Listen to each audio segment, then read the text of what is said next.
बोलिए सद्गुरु भगवान की, बोलिए निराकार प्रभु की। राम अवतार भैया। मात पिता बंदन करूं जिन गृह ली अवतार, श्रद्धा सुमन अर्पित करूं सतगुरु ले तुम्हारो नाम। सतगुरु स्वामी दीनु बंधु के अब सदा झुकैबे मात, दुखियन ऊपर दया कर है निराकार भगवान। बोलिए सतगुरु भगवान की जय। भैया मैं क्या बता सकता हूँ, क्या बोल सकता हूँ। सब गुरु महाराज कृपा है जो बुलवा दें। और भैया यहाँ आवे, सतगुरु शरण में शांति बनावे, सुने धुने गुने।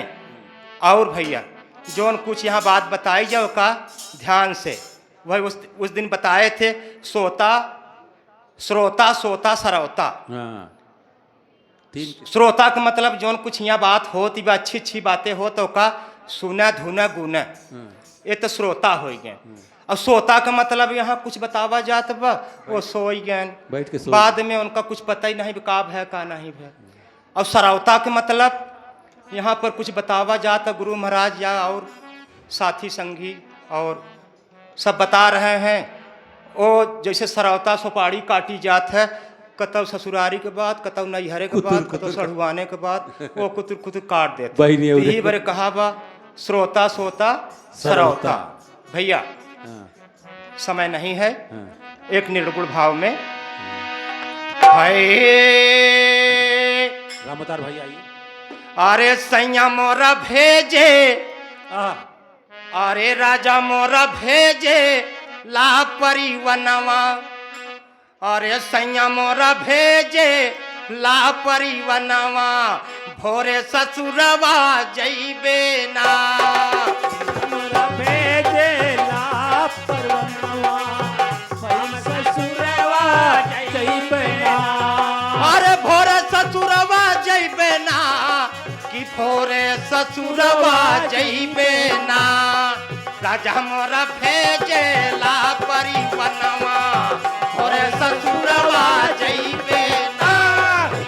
मोरा भेजे ला परिवनवा, भोरे ससुरवा जइबे। और भैया तब भाई भैया एक बात बतावत रहन खाई ले कि कौन हो चिड़ैया भोर में चार गोड़वा से चलनी। एक लाइन बा भैया, अरे कौन हो चिड़ैया बिन डयानवाई के उड़ी हो गईली। अरे कमन हो नदियावा जिन, अरे कमन हो नदियावा जलवी, कमन हो नदियावा बिन जा लेके बही जाई। अरे कंवर रण बजवा पर देसवा में छाई हो गईले, कौन हो तिरियावा के से जकुम्ही लाल। भैया कोनो बिरहा ना हो, ये निर्गुण भाव में हम आपको बता रहे हैं, इसको आप बिरहा मत समझिए। हमारा थोड़ा बोली भाषा आवाज बिरहा लाइन से टैली करती है, बस इतना ही है। और भैया कहा बा वही लाइनिया में, अरे प्राण हो चिड़ैया बिन डयनवाई के उड़ी हो। हमें कौन पंखा बा। अरे प्राण हो चिड़ैया बिन डयनवाई के उड़ी हो गईली। अरे नैना हो नदियावा बिन जले के बही जाय। अरे लखन रंग बजवा पर देसवई में छाई। लक्ष्मण राम के साथे 14 वर्ष वन में रहन। अरे उर्मिला गुजरिया के से जकुम्हिला। उर्मिला बताते हैं भैया, वेद पुराण बताता है कि उर्मिला 14 वर्ष एक पांव पे खड़ी थी। अब कहाँ तक सत्य है कहाँ तक असत्य है मैं आपके पास हूँ, न देखा हूँ कभी कल्पना। भैया अरे राजा मोर भेजे ला परिवनवा, भोरे ससुरवा जइबे ना। भेजे ला ससुरवा जइबे ना। और भैया डोलिया कहाँ पिया ले आई है, तोर दुबरा चारी मनई है।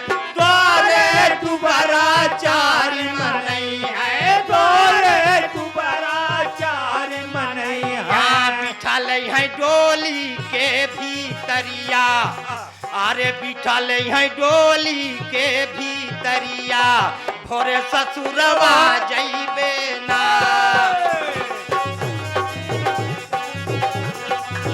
हम ससुरवा जइबे ना। भैया और माई बपैया मिल करी है रुदनवा अरे माई बपैया मिल करी है रुदनवा अरे बहिया पकड़ी मोरई है बीरनवा बहिया पकड़े मोर रोई है बीरनवा ओ बहिया पकड़े मोर रोई है बीरनवा अरे बरा बसा बरा से लानयनवा अरे बरा बसा बरा से लानयनवा भोरे ससुरवा जइबे ना बरबस बरसे लानयनवा कल सुबरवा जइबे ना। अरे सतगुरु सांवरिया से नहिया लगैबे आपन जीवन सफल बनैबे अपन जीवन सफल बनाए हाँ सतगुरु सांवरिया से नहिया लगैबे आपन जीवन सफल बनैबे अपन जीवन सफल बनाइबे छोड़ब नाही सात कई डागरिया छोड़ब नाही सात कई डागरिया भोरे ससुरवा जइबे ना नहीं सत्संग कई हो डगरिया कल सुबरवा जइबे।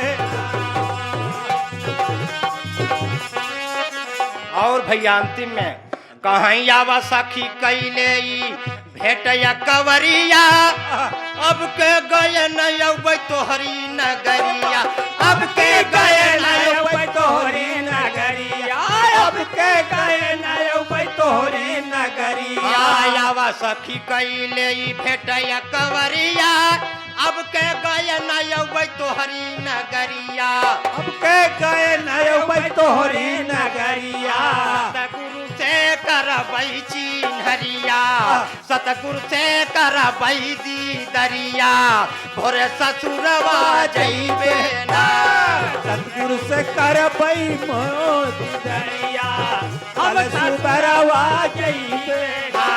कि पिया मोरा भेजेला परिपनमा भोरे ससुरवा जइबे ना पिया मोर भेजेला परिमनवा कल खोलवा जइबे ना।